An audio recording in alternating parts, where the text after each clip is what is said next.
Very good evening. Ladies and gentlemen, you're watching a brand new episode of The Nation Wants to Know, and I'm Deepti Sachdeva.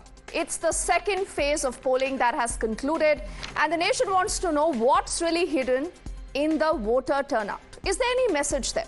Remember, there is a lot of chatter already about it. A lot of you have spoken about it, even as the first phase of polling concluded on April the 19th. And then there has been this entire debate and conversation whether if a drop in the turnout actually is an advantage BJP or it's an advantage I.N.D.A alliance. The Prime Minister, in fact, has also taken to the social media just minutes earlier, and he says that the NDA again has a clear advantage at the end of Phase 2. So we decided, why don't we bring together all the numbers for you? Numbers when it comes to the state-wise tally, as we have seen today. These are numbers, remember, that have come to us till 5 this evening. And also, then we'll go state by state.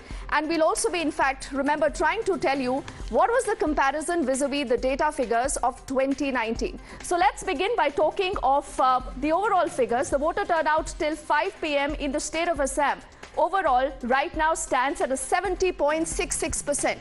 This is a fantastic turnout, and you've seen again, this many people say possibly is also because you have a contest here. Let's come down to Karnataka, critical state for both the I.N.D.A alliance and the BJP here. 63.90% is the turnout. Till 5 p.m, all these numbers have been collated by the Election Commission. Then we'll move down to Kerala. Kerala is where Rahul Gandhi was also, remember, his entire stake there at Wayanad. 63.97%. Is this better or worse vis-a-vis 2019? We'll also find out that in just a moment. And quickly now moving to the big state of Uttar Pradesh with those 80 Lok Sabha seats that hasn't seen a very great turnout. 52.64% till 5. But again, Uttar Pradesh is a state that has seen almost a 60 to a 66% turnout. So would we see a revision in this? Because a lot of counters, remember, are still voting even as we speak. And we'll have the final numbers in just a moment. From Uttar Pradesh, we'll shift our focus now to the next state that we are tracking here. Again, you had 8 constituencies in Uttar Pradesh today voting. To Bengal. Bengal numbers are super. This really tells you that this is where you have a real contest on your hands. Both the BJP, the TMC here believe that this is a number that is working to their advantage. A 71.84% is the figure till 5 this evening. Significant number, 71.84, and clearly there is a story there. We'll discuss that in just a moment. Coming back to the Hindi heartland, Rajasthan. A 59.19% again. This is a voter turnout that has possibly seen some kind of boost vis-a-vis the first one that we have seen during the first phase of polling. So now what we'll also do is we'll go seat-wise. We'll actually start looking at different figures that have come in from different constituencies, because the idea is also to keep you abreast about how we'll be looking at these figures that you will be seeing on your screens right now. We are looking at the state of Kerala right now that you see on your screens, and I'll just get seated to give you a better insight into these numbers that you see on your screens. It's a comparison of a 2019 versus a 2024 figure.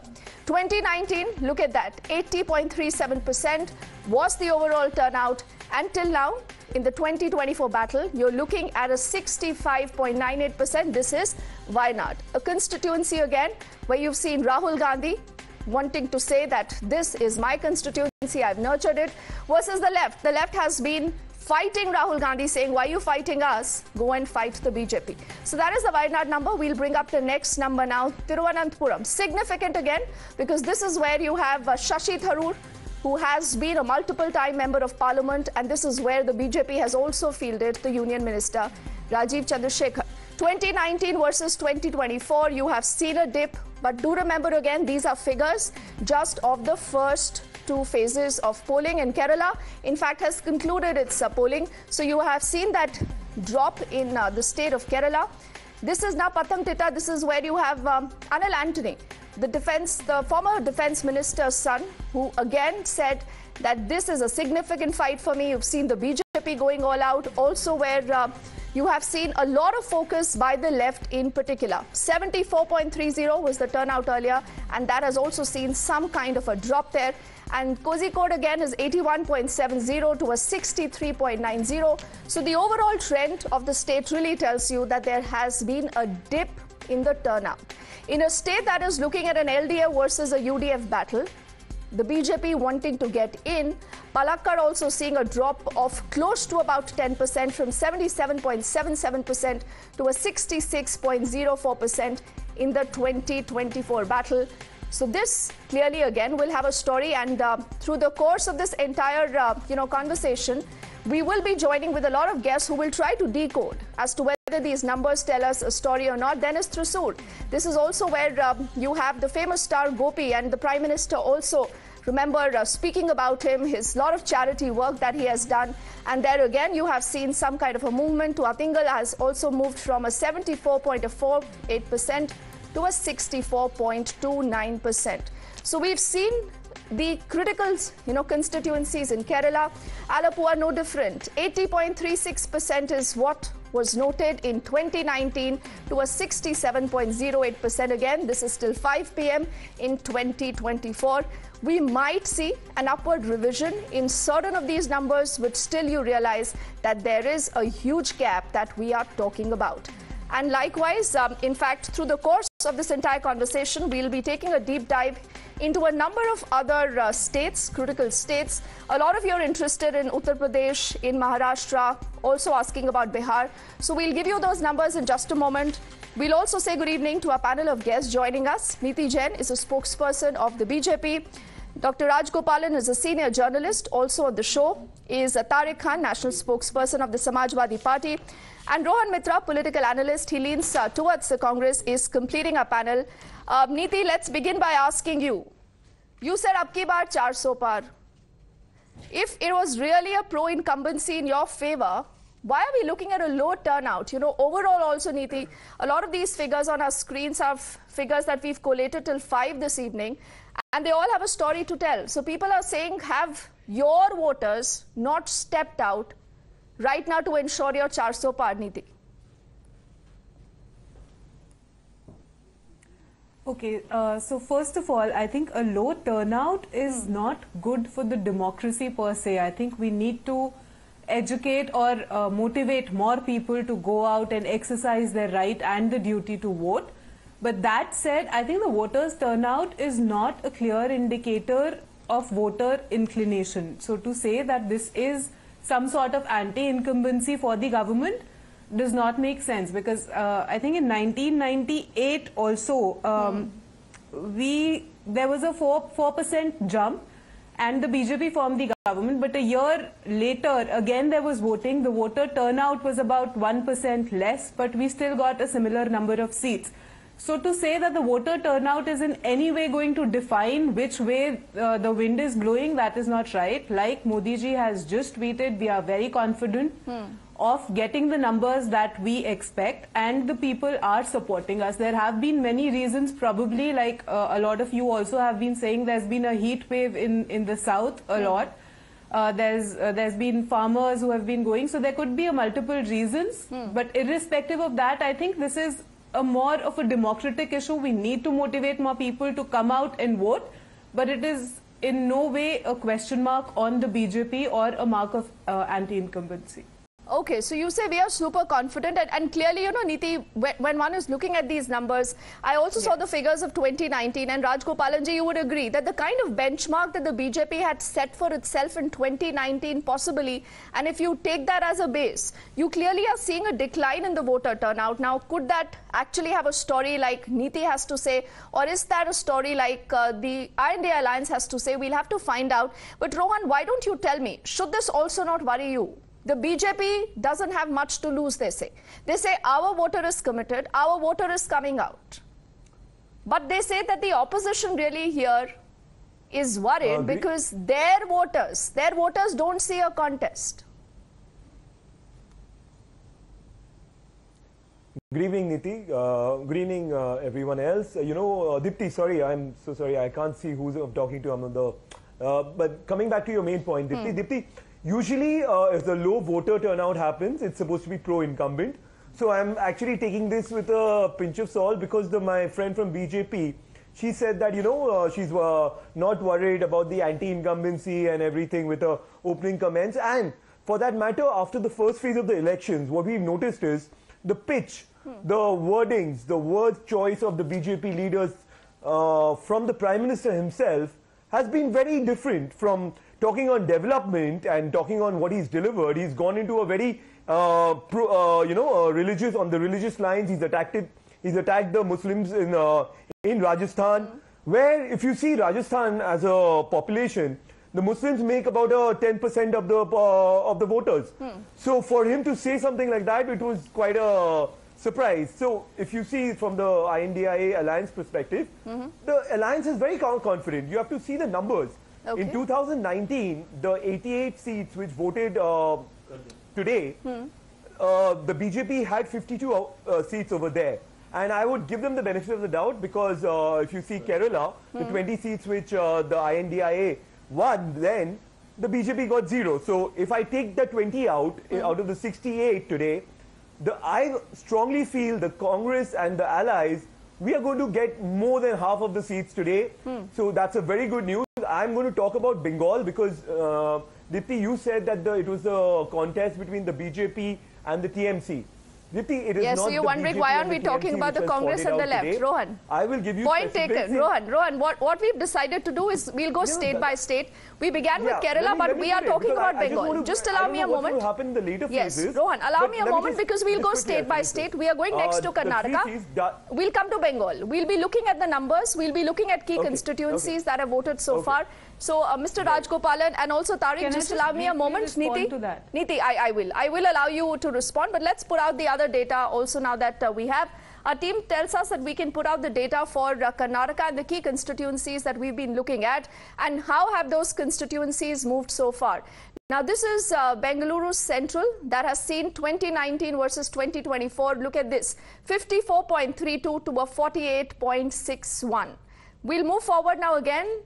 The entire area, remember, has been plagued with a lot of issues, civic issues, water scarcity, but when it comes to voting, we do not see that kind of an enthusiasm in voters. And that's a story written large almost on all these constituencies. Next is Bengaluru North, 54.74% to a 50, I noticed. Then we are going to Bengaluru Rural. This is the only seat that was won by the Congress in 2019, 64.98 in 19 to a 61.78 in 24. This is where you have seen the Congress trying to put its best foot forward to ensure that they retain that seat and perhaps gain more.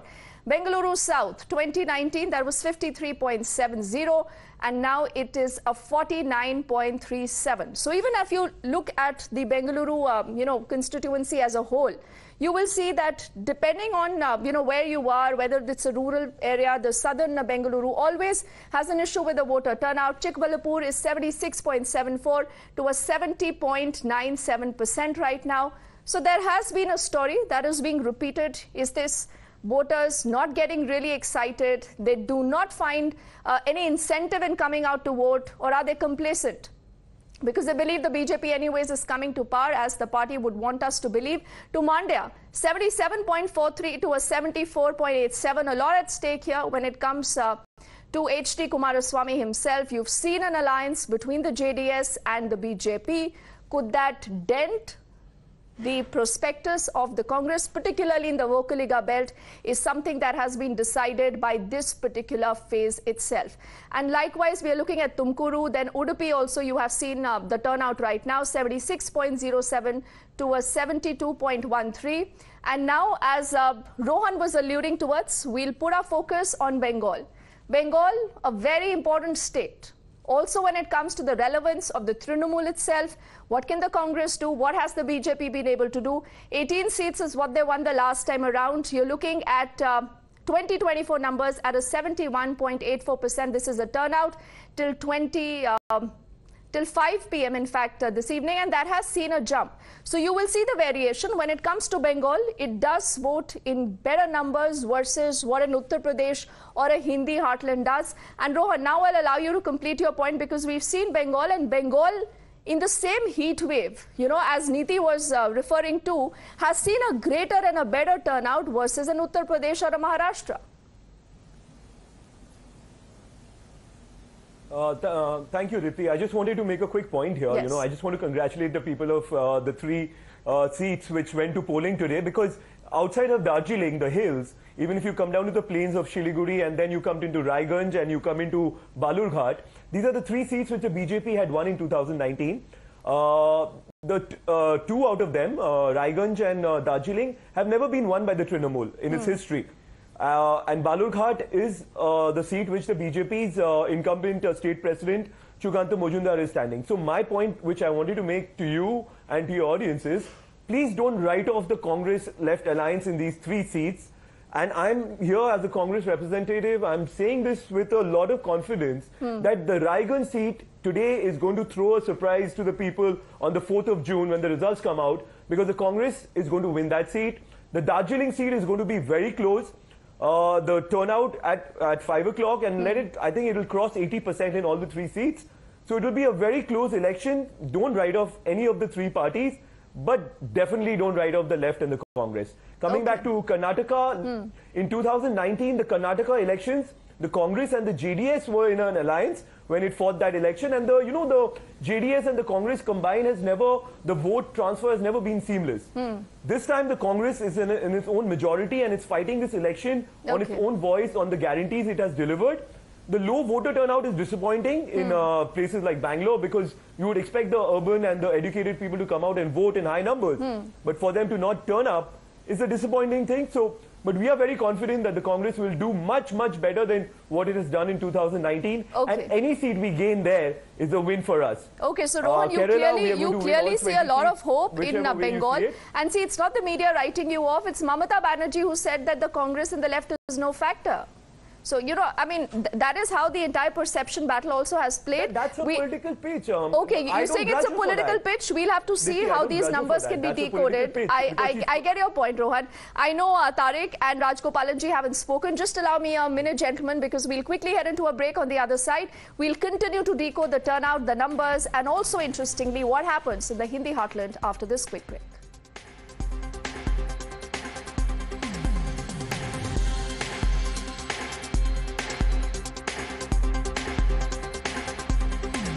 Welcome back. So we've been discussing, does the voter turnout have a story to tell? Is this advantage the NDA or this is advantage the I.N.D.A. alliance? Before we hit a break, we actually have discussed the overall voter turnout, also gone into key states like Bengal, Karnataka and elsewhere. Now, right now we are putting our focus on Uttar Pradesh, 80 Lok Sabha seats. It has seen a 52.64% turnout in Phase 2. Do remember, Uttar Pradesh is spread across all the 7 phases of the Lok Sabha election.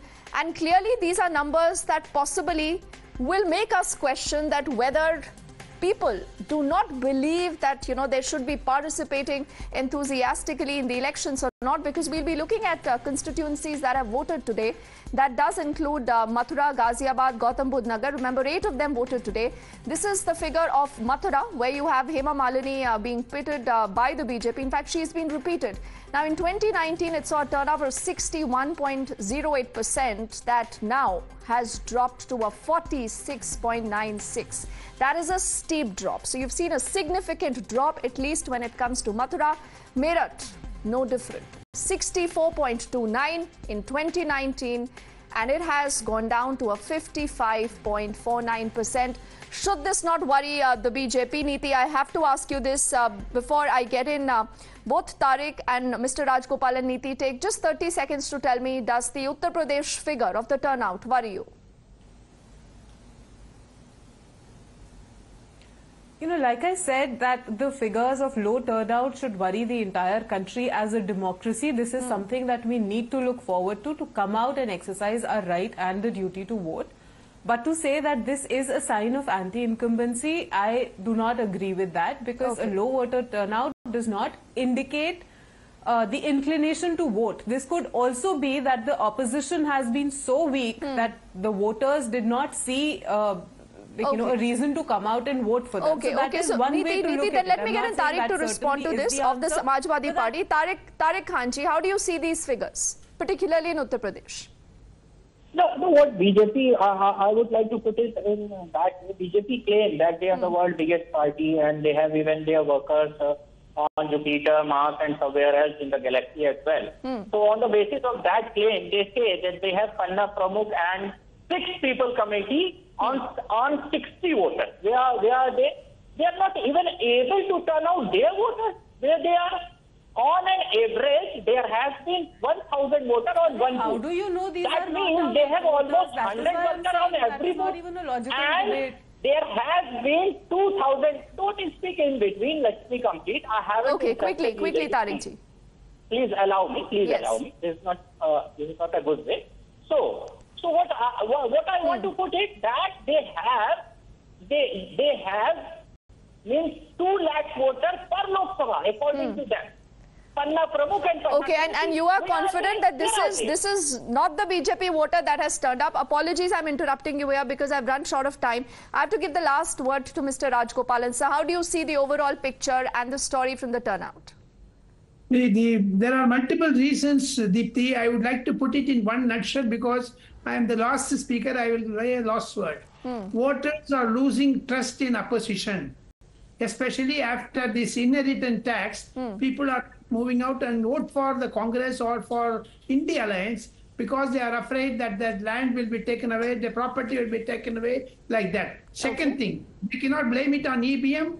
The electronic voting machine, today Supreme Court gave a tight slap on the opposition. So these are all certain multiple reasons. I don't attribute that the BJP is losing or Congress is winning. These two turnouts, first phase and second phase, do worry the observers because in Tamil Nadu, it is a very voter turnout. Today it's happening in Bengaluru. Yes. So it's not just the south or these are all certain aspects we have to ponder over once we get all the 7 phases election results. Absolutely. That'll have the full story. June the 4th will tell you everything that has happened, whether these numbers have a story to tell or not, whether Niti is right, whether Tariq-ji is right, or whether Rohan will have the last word. I thank all of you, gentlemen and Niti, for joining us only for want of time. Quickly heading into a break. On the other side, back with lots more.